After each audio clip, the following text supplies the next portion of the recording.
Anyway, hi everyone. So I'm Maria Yuan. I'm the founder of IssueVoter. And I'm Lauren Andersen. I run the Mayor's Tech Talent Pipeline, which is the city's industry partnership for tech.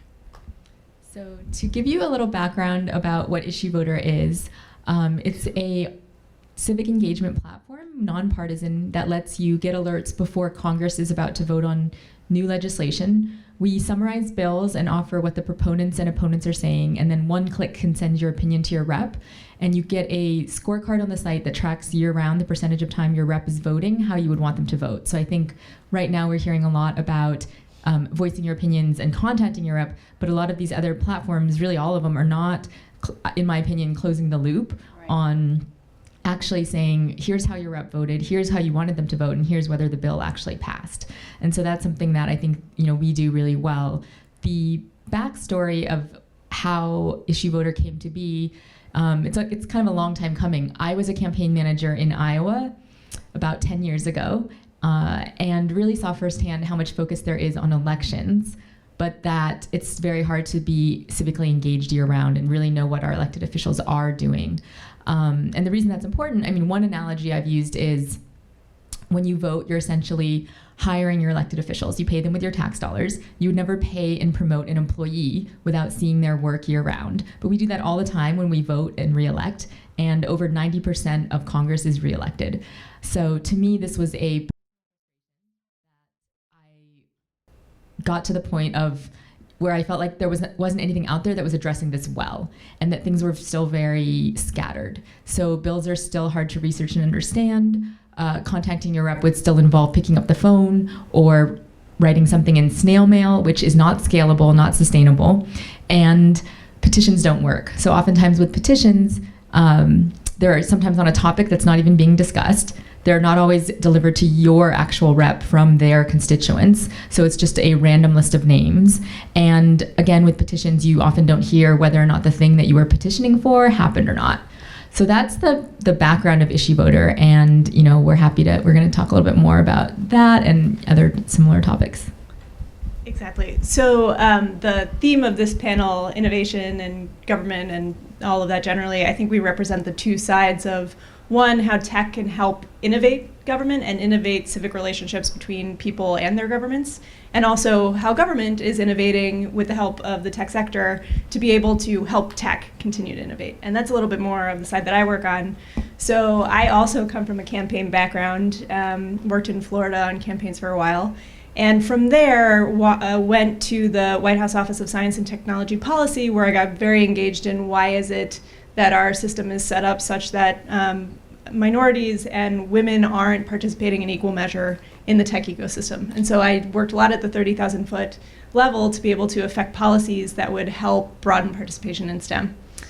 Then the city of New York and this mayor, when he came into office, launched a very innovative, cool approach to this challenge that was largely driven by employers in partnership with academic institutions, the public, community-based organizations, and that partnership is called the Tech Talent Pipeline. And what we do is we work day in, day out with a network of about 175 employer partners who are helping us understand how we identify what the needs are in the tech sector here, what kind of roles are open for New Yorkers that are needed by companies to help those companies innovate and thrive, and how we can prepare more New Yorkers more effectively to be able to step into those roles that traditionally have been not as accessible. Especially here in New York, where the tech market is just growing and focuses a lot on mid to senior level talent at the moment. So the Tech Talent Pipeline, which is one of 5 industry partnerships, there are others in construction and healthcare and industrial and food and beverage. We are kind of an innovative entity within government that is meant to be this liaison between sectors with the ultimate intent of driving change throughout the city's 1.1 million students in the Department of Education, 125 colleges, $500 million public workforce system, and all of that is done with a lot of traditional tech principles of how do we move quickly, agilely, how do we do a lot of user testing and make sure we are always focusing on the demand so that we are targeting jobs that people will actually be able to move into. So we have a couple of questions planned for each other to kind of get at some of the challenges that we see within our work, both when it comes to innovating in government and innovating civic relationships. So we thought we'd touch on those a bit, but then we're really here to answer questions that you would have. So we'll do that just to give you a little bit more context, and then we'd love to hear from you kind of what you're interested in and how we can be helpful. So with that, maybe, Maria, if you could just go a little bit more into why is civic engagement today, petitions, right to Congress, how to contact Congress, why is all of that broken? So it's a big question. I would say that one of the problems is that I think there's just different ways to answer this question. So one answer I would say is part of the problem is the people who have been trying to solve the problems and their backgrounds. So I think that So I think that what we've had for a long time was people that came from kind of the Silicon Valley tech world that were frustrated with politics and want to create something to fix politics. And then on the other end, you have people from the policy world that also see the problems with politics and want to fix politics. But I think that there's been a disconnect between, on the tech side, what's actually going to be impactful and going to move policy and what the reps really care about and how to create things that will work with them and be impactful. So for example, the example I gave about petitions where they haven't really created large scale change. They've worked better in, I think, smaller, maybe city or local environments. And then separately, you have things coming from people who, were former staffers, worked in tech, and I think that, or I worked in government, and I think the issue there is a lot of their solutions are sort of kind of come from the advocacy world or policy world that are not reaching the majority of people and creating kind of things that are a bit more consumer facing that people will engage in and use on an ongoing basis every day. So I could give, I'm trying to think, I could give some examples, but I'll just give them. I was like, I don't know if I want to call people out, but I'll just give my examples. So Brigade is an example. It's created by Sean Parker. It's very well funded. They have millions of dollars. They created this app called Brigade, and it's had zero impact. You can post questions. I literally posted a question on Brigade that said, I don't understand the impact of using this polling app. And then people can vote on my question. Over 90% of people on the app agreed with me, which was very strange. And it's almost very sad to me, knowing that they've spent millions of dollars and they have this app that you can ask questions on, but it's not going to really move the needle on policy or actual change in government. So that's one example. And that's an example of something that I think is, not just I think is, but I know is the most well-funded thing that's been done from the tech side. Separately, you have, on the policy side and former staffer side, things like Indivisible and PopVox. So PopVox has been around for a while, and what that does, it's similar to Issue Voter. I will say there are some similarities, but I would say that it's more for policy folks. They don't summarize the bills. They don't curate the pros and cons. They don't put things into plain language. Their newsletters tend to be still just a laundry list of all the legislation that's coming up this week, and you'd have to read through it and sort through. They don't have like customized alerts. They don't, really have a scorecard for you that's personalized. So I think there's a lot of things where they have good information. They kind of have all the data, but they're still not really delivering it to people who are like your average voter, which is, kind of the bucket I put myself in, even though I've had some government kind of experience in politics and government. So the other example is Indivisible, and I think that, they're very focused on town hall meetings, and I don't think that's a bad thing. Like when people ask me, well, what about calling? What about all these other things we're hearing about? I don't think those are bad things. Like I would never tell someone don't call or don't go to a town hall meeting. But the problem with those things is I really don't think they're scalable or sustainable. Like people will get tired of calling. You cannot always go to town hall meetings. There's never going to be a room or a venue that's big enough to hold the majority of constituents, ever. I mean, if you think about a senator, they have millions of constituents. It's just not possible. You're never going to have enough staffers or interns or hours in the day to answer all those phone calls. So I think that, the advocacy side, unfortunately, encourages those kinds of actions because they do make a lot of noise. But I don't think that they're in the best interest of true change and really modernizing communication. I mean, the way I think about it also is if you can order food now, right? By picking up the phone, ordering it online, or going to the restaurant. But no matter what way I choose to order my food, I still want it to taste good. So I would say for government and for issues that I care about, no matter how I voice my opinion, I care just as much. So I think there's this fallacy out there, which is, oh, well, if you don't show up in person, you don't care as much. And that is just not true. I mean, that really is like one of my other pet peeves. So that was a long answer, but hopefully that's helpful. No, and actually, I have a follow-up question, which is, I think you have pointed out a lot of the different ways that different types of interventions can increase kind of civic engagement and what's more effective than another. I'm curious to know kind of what was the impetus for you to get involved in the civic tech market? Like, what was actually the moment and the entree or the thing that accelerated Issue Voter that made you move into this, in case there are folks who are looking to move into civic tech or government, which we'll talk about too? Yeah, it's actually really good because I have a good example that relates to the city of New York. So, I mean, to me, it just got to the point of frustration. It wasn't a reaction to this past election. We built the MVP before the election, and that MVP won NYC Big Apps. So we were one of the Big Apps winners from last cycle. And to me, that gave me a sense of validation. You know, not just winning a competition. There's lots of competitions out there. But I think for me, it was a sense of validation that winning something where the judges were people like the CIO of Google, the head of civic tech for Microsoft, the CTO for New York City. And so I would say that that's an example of if other people have ideas and how they can sort of test them out. Through things like NYC Big Apps and other competitions, other things that give like smaller amounts of funding that enable you to do something. But there wasn't really like an aha moment or something that happened in politics. Like there wasn't a current event type moment that spurred it because it had been an idea for so long and it was always in the back of my mind, and it just got to the point where I was like, okay, I still haven't seen this develop, so I'm going to create it. And did you have the technical background to do that, or did you have to find technical partners? So I found people that were also, you know, I was very lucky and very grateful that I was able to find people that also really believed in the mission and were able to kind of come on and help me.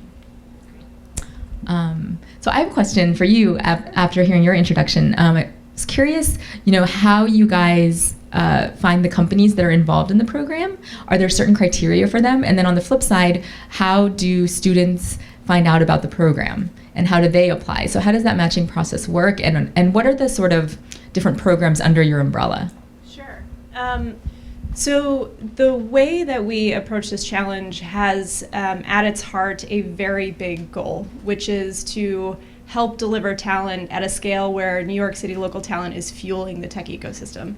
And that means thousands of people that need to move into tech jobs, where today about 20% of the tech ecosystem is folks who came from New York City schools. So we've got quite a bit of work to do to meet the mayor's goal. And so by nature, a lot of that work requires partners who are not just in it for the immediate talent and the immediate hires, but who want to contribute to significantly evolving the city's tech pipeline. And are invested in doing that. So that winds up being one of our biggest criteria, rather than like what size are you or what industry are you in. Our advisory board, which is about 28 CEOs, CTOs, and CIOs, are the folks you'd expect: Google, Facebook, Microsoft, et cetera. But also companies that are smaller. We actually have a Big Apps winner as well, Jocelyn Levitt of Hopscotch, as well as companies that are not in tech at all. So like banks, telecommunications companies like Verizon that employ a lot of tech talent. And so across the board, we are looking for a diversity of those kinds of sizes because they have really different needs: startups versus big companies, financial institutions versus tech companies. So we have no really set criteria, other than we did start out with a focus on companies that were big enough, so not 2 or 3 people, where they actually could provide a career path for individuals and didn't necessarily have the uncertainty of, great, you got a job today, but will it be here in 3 weeks? So that was really the only criteria, is the companies that we work with are invested in New York, and they want, beyond just finding great people, to give back and to be able to contribute to that pipeline. So how we find companies is we are very open and accessible. We have an open website with our email where companies that are interested in understanding kind of what services we can offer and how they can partner with the city can do so. from there, when we got a kind of pool of employers on our advisory board and beyond who were interested in working on this challenge with us, we started by launching 10 programs. And these 10 programs, 4 of which are with CUNY, the City University of New York, and 6 of which are with boot camps and kind of provide pathways that are not four-year degrees to individuals looking to move into tech, are meant both to deliver people into jobs, so companies are very interested in partnering with them to find talent, but also to test what works. And really, we anticipate that not all of those will continue, but we'll know what does and what doesn't work for helping different individuals of different backgrounds move into tech jobs. So we are currently recruiting for a number of our programs, which anyone who's interested who doesn't have tech skills can go to ttp.nyc and look at those programs that are currently open. We just expanded our web development fellowship, which has been really successful in serving individuals without a four-year degree or foreign-born New Yorkers looking to translate their skills or get new skills to move into web development jobs, which we see as a huge demand here. So in general, the requirement of those programs is just that, in general, the funds we use are public funds, so they are generally limited to individuals who earn less than a certain amount of money. It really varies by program, but generally tend not to be high-income individuals who could access these opportunities on their own, and individuals who have no previous professional experience in tech is what we generally tend to focus on for now. But the end goal, ultimately, is that New York City's colleges, both at the undergraduate level and at the advanced degree level, the public workforce system, which today companies like Whole Foods can turn to New York City's public workforce system and say, we need 300 people to open our new store. Can you help us find them from New Yorkers across the 5 boroughs? And right now, the workforce system doesn't have the ability to do that in tech at all. They don't know how to assess folks' skills who already have skills. They don't know how to talk to employers about what they really need and understand that beyond, I need someone with a CS degree, which most employers would tell you all they need is someone who is smart and gets things done, though what that means is really nebulous. So we are working so that one day that system as well can be the door through which people can walk to get a tech job, and employers can know that they can rely on it. I had a question about, and especially given the theme of the conference, what the diversity looks like for the participants in the program, as far as underrepresented minorities or women. So that is a fantastic question. I'll start with women, and the answer is it really varies depending on what kind of program you're looking at. So in New York City, I'm sure many of you in the audience would know this stat far better than I do, but the one that we commonly go with is that in the New York City tech workforce, it tends to be between 32 and 40% women who are in technical roles in software engineering and kind of in-demand technical fields. And the non-traditional pipeline, so the boot camp pipeline, looks very similar. About 40% of our programs are women, and about 6 of our cohorts have been 50% or above women, which is great. The story is not the same at the City University of New York, where it is about 16% of the computer science majors are women, which makes it really hard for our programs, to have equal representation, although they are better than that percentage. I think they're at about a quarter. But that is one area where we have been really lucky to partner beyond our programs with the Women in Tech and Entrepreneurship New York program. Is anyone familiar with that? So about a year ago, a number of companies got together and noticed that if they were going to help build a diverse pipeline of talent here in New York City that was representative of the general population of women and men, that they were going to have to do something about the pipeline in the public higher education system that had this such a significant imbalance. And so they launched something called the Women in Tech and Entrepreneurship New York program, which is a partnership between Cornell Tech, City University of New York, Verizon, Accenture, Citi, a whole host of companies. And what its specific mission is to increase the number of women who are majoring in CS at the City University of New York. In just a year, they've served hundreds of women through internships, scholarships, programming, career access, and preparation, and high school pipeline programs, and are really starting to see a interest not just from the women who are undecided majors and don't know what to major in, but also from the faculty and the professors who are now coming to them to ask, how do I redesign my curriculum so that it can be more inclusive and more welcoming? So thus far, those kind of partnerships that are connected directly to employers have been pretty successful in helping scale and address that particular challenge. Cool. What are some of the metrics that you guys are tracking to track the success of the program going forward? Yeah, absolutely. And that's a great question because we talk about this every day. So in general, most people would jump straight to how many people coming out of your programs are getting jobs. And that is our number one metric for our programs. Not just have they learned something, but will it help them connect to a job? And the challenge with that is that this initiative and this industry partnership in general is about much more so than these 10 programs, because these 10 programs alone, even if you replicated or like quadrupled the size, would only be a teeny itty bitty drop in the basket, versus if you really figured out drop in the bucket. I guess you don't have drops in the basket, do you? But if you figure out how to embed within these existing massive pipelines and systems policies and practices and innovative teaching methods that help inspire more folks to actually access these skills and skills that are relevant to employers within the context of these huge pathways that they're already moving through. CUNY, for example, has 250,000 people in it every year. Then you really can make a much greater impact. But measuring those systems change goals, how many programs are adopting new innovative methods to better connect individuals, how many boot camps are opening their doors to individuals that couldn't normally access it and providing services they need to get through it, those are really harder to measure. Yeah. And that indirect impact is really a challenge, but we'll have long-term gains. Yeah, I think the aspect that you said about the pipeline makes a lot of sense, though.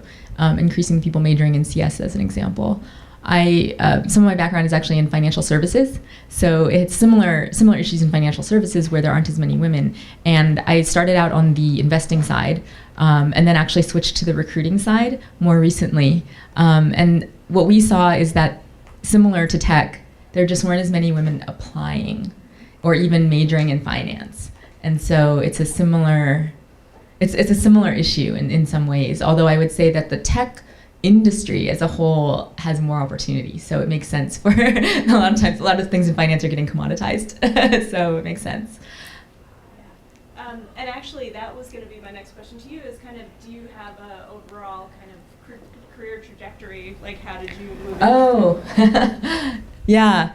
I mean, I've done so many different things. It almost seems random if you look at my resume, I think. But at the time, to me, it all made sense. I mean, so my background, I had mentioned I was a campaign manager, but I actually had it started with like a very traditional finance background. It works now. Great. So after I majored in finance, I went into investment banking, kind of your typical investment banking analyst role. I did that for several years. And then it was during that time that I took a leave of absence to work on the campaign. So I would also say that I would encourage people to explore other things and not be afraid to do things like take a leave or take a break if it's something that you're able to do and that the company will let you do. It kind of was an ideal situation because it gave me the opportunity to test something, but still know something that I had something to come back to. Went to business school. Out of business school, went back to finance. So I did that for a long time. And then I think the switch to tech, it wasn't really that I had a tech background. It was more just coming from this place of having worked in government, but also being a regular person, a person that votes, that, my parents always emphasized the importance of voting and just my own personal frustrations of we vote, but then what? And so I think the other way I think about when I'm talking to other people about what they're doing, what I'll say to people is, if there's something you're thinking about, you can ask yourself, if I don't do this, would I regret it? And if the answer is yes, then you owe it to yourself to do it. I would also say, trust your gut. And I would also say that you also, as an entrepreneur, this applies to other things as well, but especially I think as an entrepreneur, you have to get really comfortable with what you can control and what you can't control. Because there's so many things that happen, and I think that in order to maintain perspective, you sort of have to keep even you have this big vision, but you sort of have to keep a day-to-day view as well of like, what are the things that I can actually do and what I can actually impact. And there are things out there that I can't necessarily control. Like I can put something out there, I can't necessarily control like someone's perception of it. But we can always obviously iterate and ask for feedback.